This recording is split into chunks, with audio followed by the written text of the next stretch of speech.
ரித்திகா ரொம்ப கோவமா இருக்கிற, என்னாச்சு உங்களுக்கு?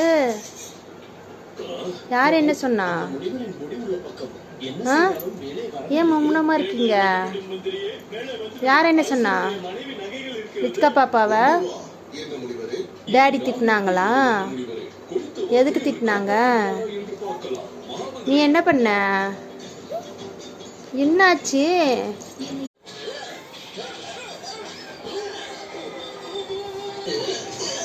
என்னென்ன வேணும் ரித்திகா பாப்பாக்கு?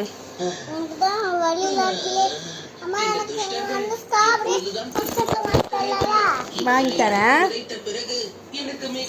வேற என்ன வேணும்? இதுக்கு தான் டேடி மேலே கோவத்தில் இருக்கியா?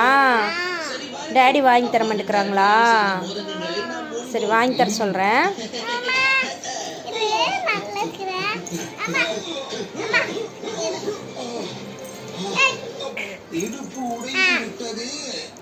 வேற என்ன வேணும்?